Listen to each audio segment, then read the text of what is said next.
Hey, good morning. This is going to be a lesson on scientific notation. Okay, scientific notation is a way to deal with really big and really small numbers. Okay, so let's just go ahead and look at it. Whenever you deal with numbers in scientific notation, you always want to have one digit, so one number. Either 1, 2, 3, 4, 5, 6, 7, 8, or 9. And then you want to have the decimal, and then you have the remainder of the number, okay? And then you raise that number to an exponent. And that is what we mean when we say times 10 to whatever that exponent may be. The exponent may be positive, the exponent may be negative, right? If you take a big number and you make it small, you actually have a positive exponent, positive making that number bigger, because we took a big number and made it small. So that small number needs to have a positive exponent because it's actually a lot bigger, right? If we take a small number and make it big, then we have to give it a negative exponent because it's actually much smaller, okay? So I want you to maybe think about it like that so you don't have to memorize too much. Let's look at some examples here. Okay, so once again, this lesson is scientific notation. All right. We said that if we have a large number, like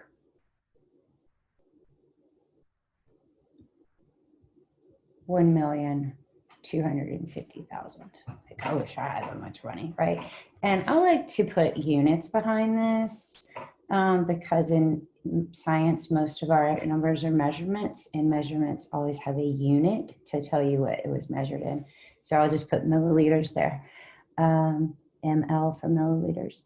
Now this is a large number, so in order to put it into scientific notation, remember in the beginning, I said you need to have the decimal after the first digit.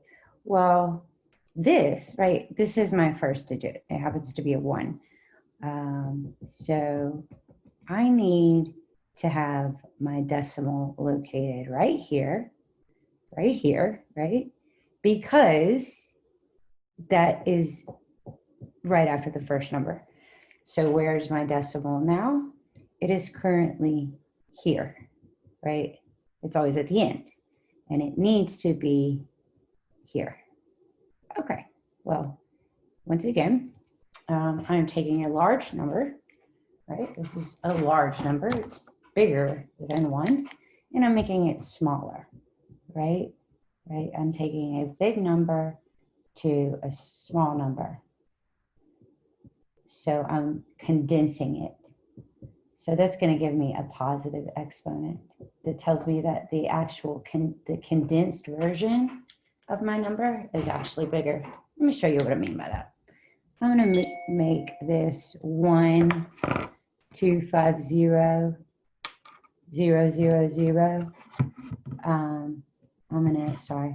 I'm going to move this decimal 1, 2, 3, 4, 5, 6. Okay, so that's 6 is how many times I moved my decimals, and that's actually 6 tens places, right? This place, this place, this place, this place, this place, this place.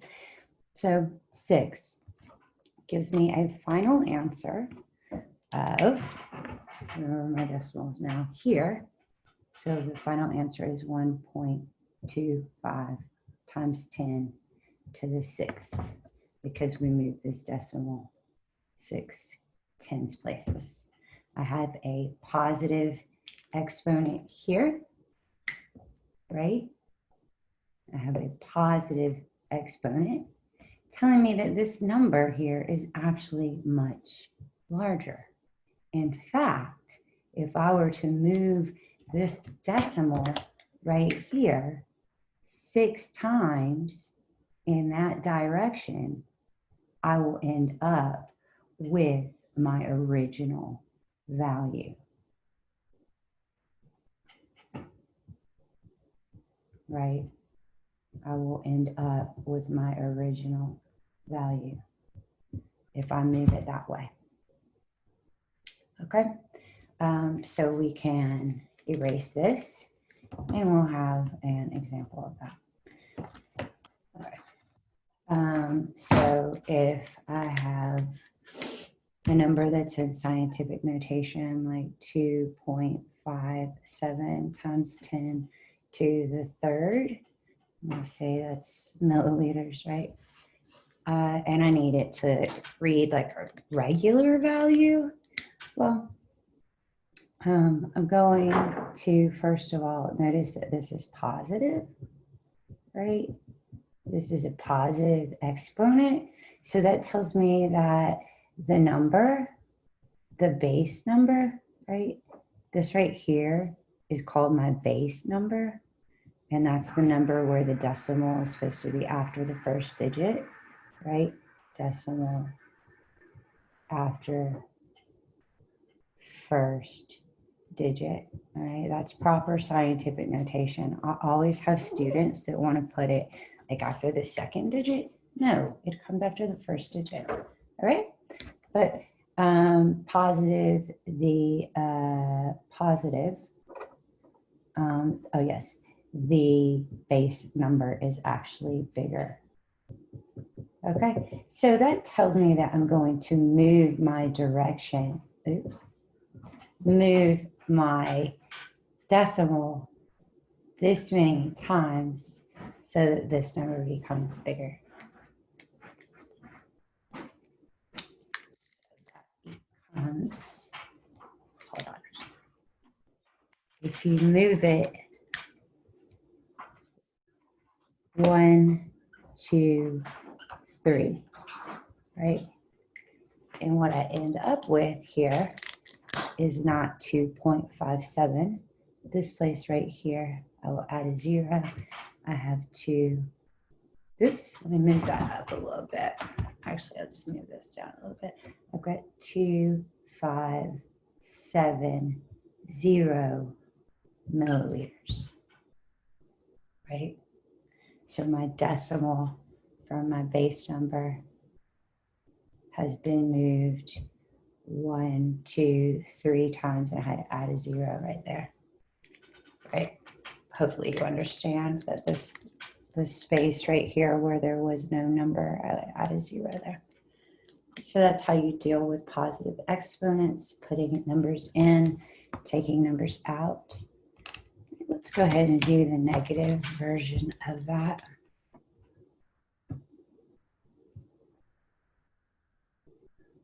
All right, so now guys, I have a number that's really small. It's gonna say 0.000, comma 250, right? That's a really small number. And we'll say that's like, I don't know, kilometers.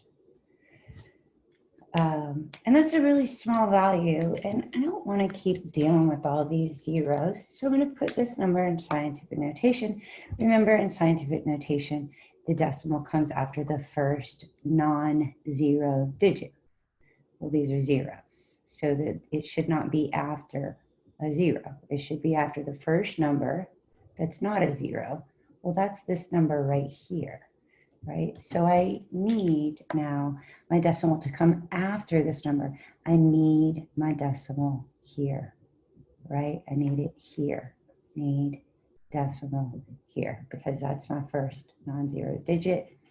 All right. Notice I'm going to make, so I'm going to move it here. I'm going to move it here. I'm going to go 1, 2, 3, 4. 4, right? I moved it 1, 2, 3, 4 times. That's 4 times I moved it. That's 4 times 10 because each place is a tens place, right? So I moved it 4 times, all right? I moved it 4 times. So I'm going to rewrite this number right here, so that the decimal is where I moved it. That's 2.50. Okay, but I made this number, I moved the decimal 4 times. And in doing that, I made this number that was really small, I made it a lot bigger. So I have to balance that with a negative exponent, right? So because I made, right? Some people say, well, if you move the decimal to the right, it's negative. Yeah, it's negative because I made a small number, right? A big number. That's why, right? Like this small number became big. So this big number is actually smaller, right? This tells me, this negative tells me that it's smaller, right? And if I wanted this to look like that, right?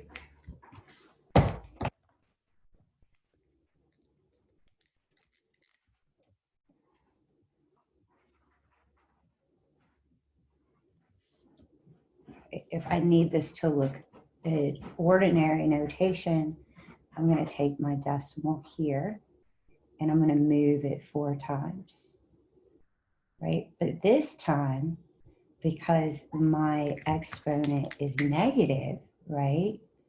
Negative exponent, that means therefore, guys, these 3 little dots, they mean therefore, oops, negative exponent. Therefore, the base number, once again, the 3 dots stands for therefore. This says base. Let's rewrite that.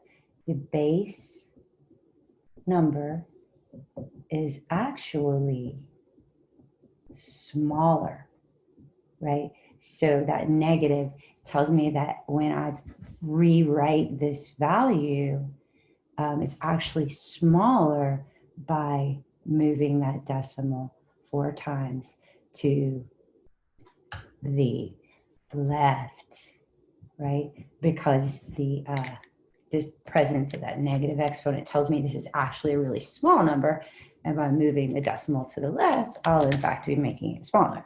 So I'll go 1, 2, 3, 4. That is now my new decimal. I will fill these places in with zeros, and I'll rewrite it to where I have 0.000250. And those were kilometers. I've lost my units. I shouldn't do that. Okay, guys, so that is the basis of scientific notation, positive exponents, negative exponents. And I do hope that we enjoyed that presentation. I do hope things are going great with you. You need to now go to Google Classroom and do the appropriate assignment or watch the next video, probably more like it. All right, peace out. I gotta stop recording.